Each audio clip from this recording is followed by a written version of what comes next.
Did The View suspend Whoopi Goldberg for 2 weeks, or 10 episodes, for refusing to apologize to Kyle Rittenhouse for calling him a cowardly little Nazi? No, that's not true.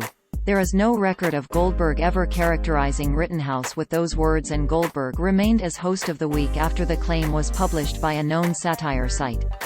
It is the work of Christopher Blair, a notorious liberal who uses fake claims to troll conservatives. The story originated in an article published by America's Last Line of Defense.com on December 10, 2021 titled, "Whoopi Suspended from The View for 2 weeks for Refusing to Apologize," which opened, quote, "The View has suspended Whoopi Goldberg for 2 weeks, or 10 episodes, for refusing to apologize to Kyle Rittenhouse for calling him a cowardly little Nazi. The decision came down from the executive producer and Goldberg was immediately notified."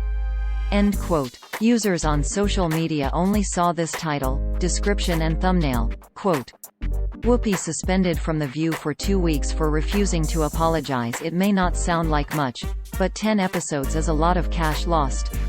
End quote. Proof that Whoopi was not suspended could be seen by tuning into the show on Monday, December 13, 2021.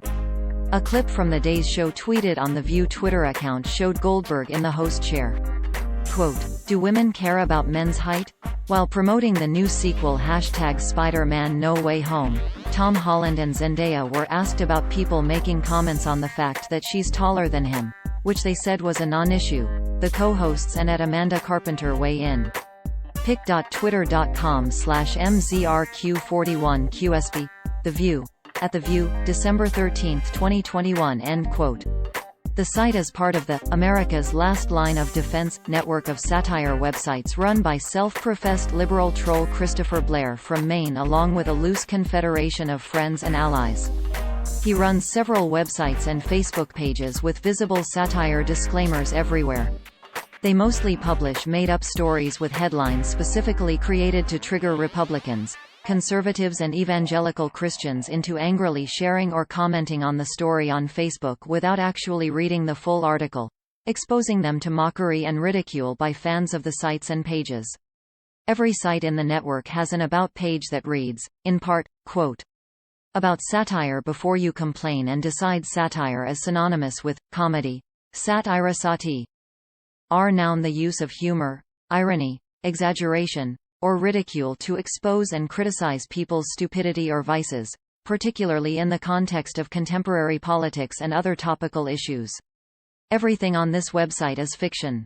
It is not a lie and it is not fake news because it is not real. If you believe that it is real, you should have your head examined. Any similarities between this site's pure fantasy and actual people, places, and events are purely coincidental, and all images should be considered altered and satirical. See above if you're still having an issue with that satire thing."